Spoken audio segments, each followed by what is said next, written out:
ভিডিওর শুরুতেই আমরা ইউরোপ মহাদেশের ম্যাপ দেখতে পাচ্ছি। তো ম্যাপের শুরুতে আমরা দেখতে পাচ্ছি এটা হলো নর্দার্ন ইউরোপ, পাশে হলো ইস্টার্ন ইউরোপ, আর নিচে হলো সাউথ ইস্টার্ন ইউরোপ, তার পাশে হলো সাদার্ন ইউরোপ বা দক্ষিণ ইউরোপ, এবং উপরে হলো পশ্চিম ইউরোপ বা ওয়েস্টার্ন ইউরোপ। তো আমাদের এই ম্যাপ দেখার উদ্দেশ্য হলো আমরা এখন শুধু সেন্ট্রাল ইউরোপটা দেখব, অর্থাৎ কেন্দ্রীয় ইউরোপ বলতে কি বোঝায়, কোন কোন দেশটি আছে। এখানে আমরা উপরে দেখতে পাচ্ছি এস্টোনিয়া নামে একটি দেশ আছে। আমরা ম্যাপটা একটু বড় করি।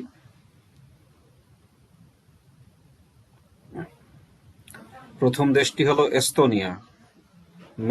সেন্ট্রাল ইউরোপ বা কেন্দ্রীয় ইউরোপের সবার উপরে হলো এস্তোনিয়া দেশটি আছে।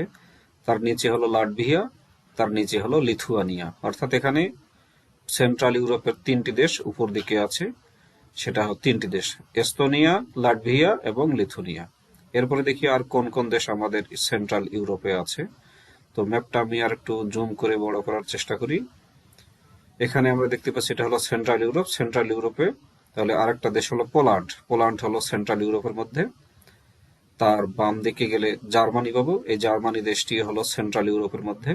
জার্মানির নিচে আছে লুক্সেমবার্গ। লুক্সেমবার্গ হলো সেন্ট্রাল ইউরোপের একটি দেশ। লুক্সেমবার্গের নিচে আমরা যেটা পাচ্ছি সেটা হলো সুইজারল্যান্ড। দেশটি হলো সেন্ট্রাল ইউরোপে। আর এখানে এল নামে একটা দেশ পাচ্ছি, এল হলো লিখটেনস্টাইন। এই দেশটিও সেন্ট্রাল ইউরোপে। আচ্ছা, তো সুইজারল্যান্ডের একটু উপর দিয়ে ডান দিকে সেটা হলো অস্ট্রিয়া। এই দেশটি সেন্ট্রাল ইউরোপে। অস্ট্রিয়ার নিচে আরেকটা দেশ আছে এস দিয়ে, সেটা হলো সান মেরিনো। আর সান মেরিনোর ঠিক নিচে খুব লম্বা করে একটা ম্যাপটা দেখা যাচ্ছে, এই কালারটি যেটা আমি দেখাচ্ছি, এই দেশটার নাম হলো ক্রোয়েশিয়া। ক্রোয়েশিয়ার এই উপর পর্যন্ত এই দেশটা হলো ক্রোয়েশিয়া। ক্রোয়েশিয়াও সেন্ট্রাল ইউরোপে। ঠিক ক্রোয়েশিয়া এবং সান মেরিনোর উপরে আরেকটি দেশ, সেটার নাম হলো হাঙ্গেরি। এই হাঙ্গেরি দেশটি হলো সেন্ট্রাল ইউরোপের মধ্যে। এবং স্লোভাকিয়া, হাঙ্গেরির উপরে স্লোভাকিয়া, অস্ট্রিয়ার বর্ডার আছে।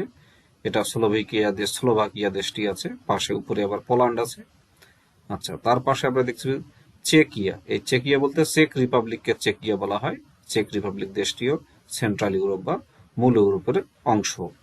তাহলে আমরা আজকে এই সেন্ট্রাল ইউরোপের ম্যাপটি দেখলাম। তো ম্যাপটিতে দেশগুলোর নাম আবার বলছি। সবচেয়ে উপরে Estonia, Latvia, Lithuania, Poland, Germany, Luxembourg, Switzerland, Liechtenstein, San Marino, নিচে হলো ক্রোয়েশিয়া, তার পাশে হলো অস্ট্রিয়া, হাঙ্গেরি, স্লোভাকিয়া, চেকিয়া বা চেক রিপাবলিক। এখানকার মধ্যে পোল্যান্ড, জার্মানি এগুলো হলো অনেক বড় বড় দেশ। তো অস্ট্রিয়াও একটু বড় দেশ। তো এই হলো সেন্ট্রাল ইউরোপের ম্যাপ। আশা রাখি সবারই ভালো লাগলো যে সেন্ট্রাল ইউরোপ বলতে কি বোঝায়। এই কয়েকটি প্রায় 13 থেকে 15টি দেশ, এই দেশগুলোকেই আমরা সেন্ট্রাল ইউরোপ হিসাবে চিনি। তো আমরা এখন তাহলে ম্যাপটা দেখলাম। এখন ম্যাপ দেখার পরে আমরা আমরা সেন্ট্রাল ইউরোপ সম্পর্কে একটু পড়ার চেষ্টা করি। তাহলে চলো তাহলে দেরি না করে সেন্ট্রাল ইউরোপ সম্পর্কে কিছু তথ্য আমরা লাভ করি। সেন্ট্রাল ইউরোপ আমরা এখন উইকিপিডিয়া থেকে পড়তে যাচ্ছি।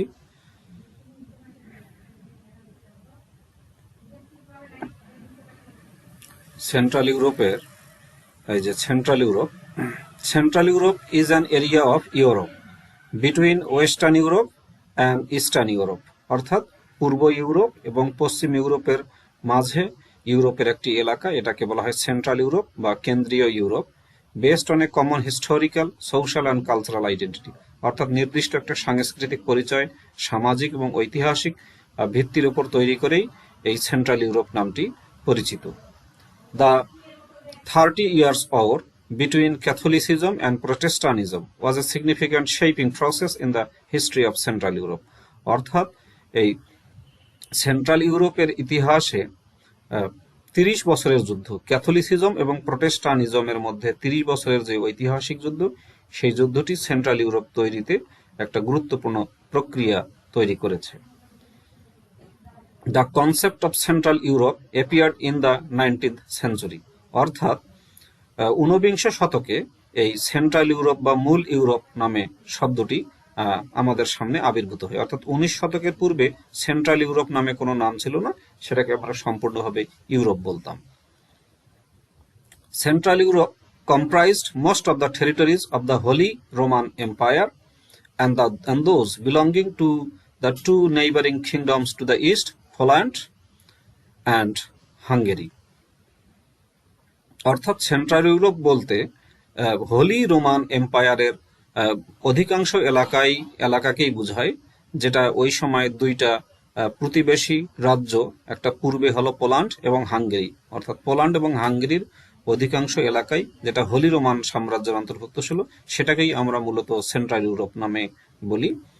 Hungary and parts of Poland were later parts of the Habsburg monarchy. Hungary এবং পোল্যান্ডের কিছু অংশ পরবর্তীতে হ্যাসবার্গ মনার্কি বা রাজতন্ত্রের অধীনস্থ হয়, which was also a significant shaping force in its history, যেটা পরে এর ইতিহাসে একটা গুরুত্বপূর্ণ শক্তি বা চালিকা শক্তি হিসেবে কাজ করেছিল।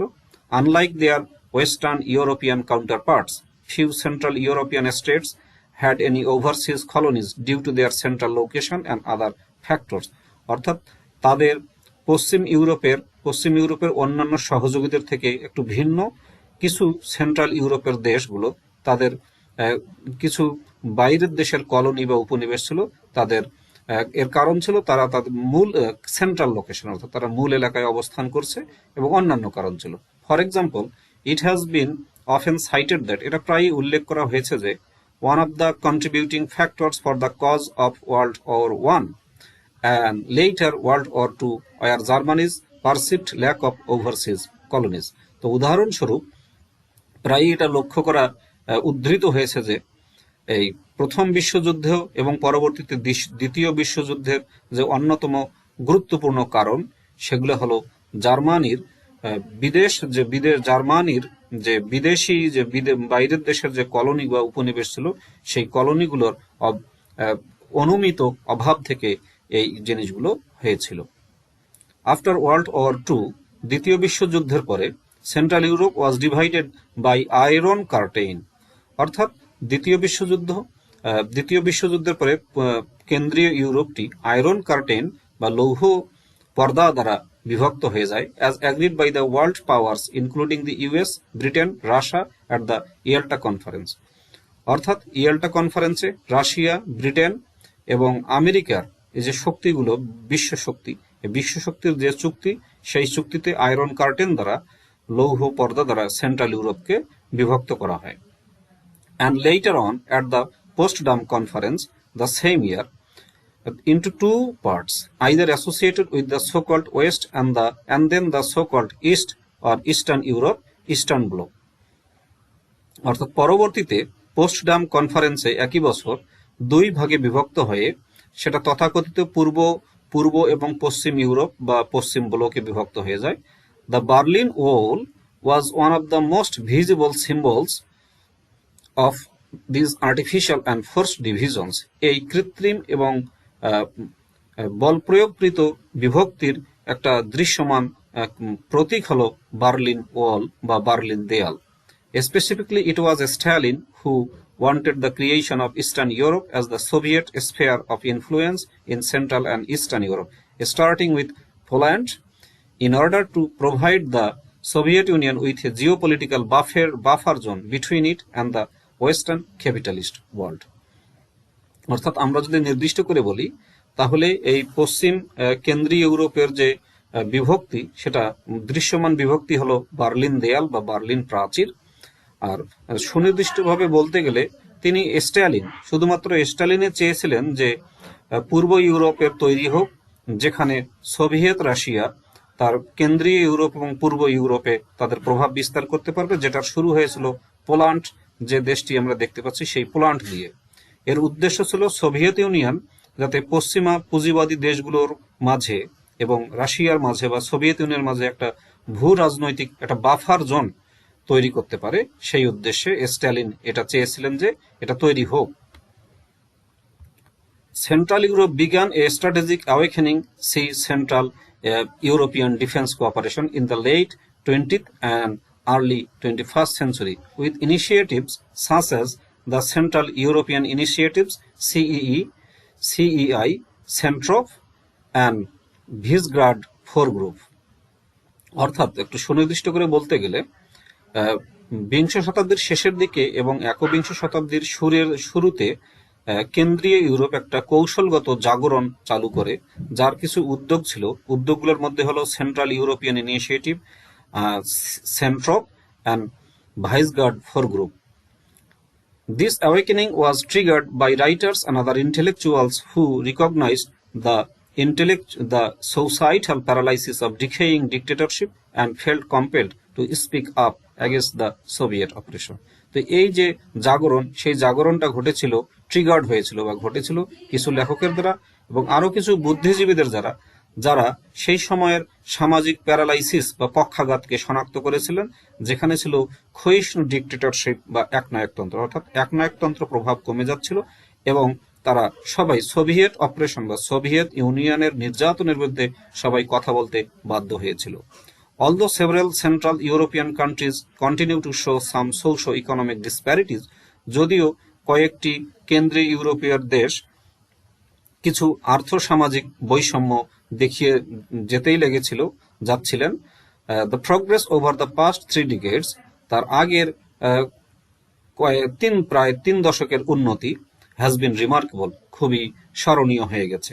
All the central European countries are presently listed by being very highly developed by the human developed index, অর্থাৎ হিউম্যান ডেভেলপ ইন্ডেক্স বা মানব উন্নয়ন সূচকের দ্বারা সেন্ট্রাল ইউরোপ বা কেন্দ্রীয় ইউরোপের সকল দেশগুলো বর্তমানে খুবই ভেরি হাইলি ডেভেলপড, অর্থাৎ খুবই উন্নত অবস্থানে বিরাজ করছে। অর্থাৎ আমরা জানলাম সেন্ট্রাল ইউরোপের যে 13 থেকে 15টির মতো দেশের নাম আমি ম্যাপের শুরুতে বলেছিলাম, সেই দেশগুলো মানব উন্নয়ন সূচকে খুবই উন্নত দেশের তালিকায় রয়েছে। তো এই হলো আজকের আমাদের সেন্ট্রাল ইউরোপ সম্পর্কে আমাদের সার্বিক ধারণা। তো সেন্ট্রাল ইউরোপে আমরা দেখলাম যে ইউরোপ, পশ্চিম ইউরোপ এবং পূর্ব ইউরোপের মাঝে বিভক্ত এলাকাটাকেই সেন্ট্রাল ইউরোপ বলা হয়, যেখানে ঐতিহাসিক, সাংস্কৃতিক, সামাজিক অনেক পরিচয় আছে। আর এখানে ক্যাথলিক ধর্মাবলম্বী এবং প্রটেস্টান্ট ধর্মাবলম্বীর মাঝে 30 ইয়ার্স অর্থাৎ 30 বছরের যুদ্ধ হয়েছিল এবং এই কেন্দ্রীয় ইউরোপ ধারণাটি 19 শতকের দিকে আবির্ভূত হলো। আর বর্তমান সেন্ট্রাল ইউরোপের অধিকাংশ এলাকা তৎকালীন হোলি রোমান সাম্রাজ্যের অন্তর্ভুক্ত ছিল, যেটা পরবর্তীতে পার্শ্ববর্তী পূর্ব দিকের পোল্যান্ড এবং হাঙ্গেরি নামক দেশটির অন্তর্ভুক্ত ছিল। হাঙ্গেরি এবং পোল্যান্ডের কিছু অংশ পরে হাবসবার্গ মনার্কির অন্তর্ভুক্ত হয়ে যায়। তো এই সংক্ষিপ্ত ইতিহাস আমরা শিখলাম। এর পরবর্তী কোনো ভিডিওতে সেন্ট্রাল ইউরোপের যে দেশগুলোর তালিকা আমরা ম্যাপে দেখলাম, সেটা আমরা পরবর্তীতে জানবো। তো তোমরা ধৈর্য সহকারে ভিডিওটি দেখার জন্য তোমাদের সবাইকে ধন্যবাদ। আশা রাখি তোমরা সেন্ট্রাল ইউরোপ সম্পর্কে অনেক তথ্য পেয়েছো। Thank you very much once again.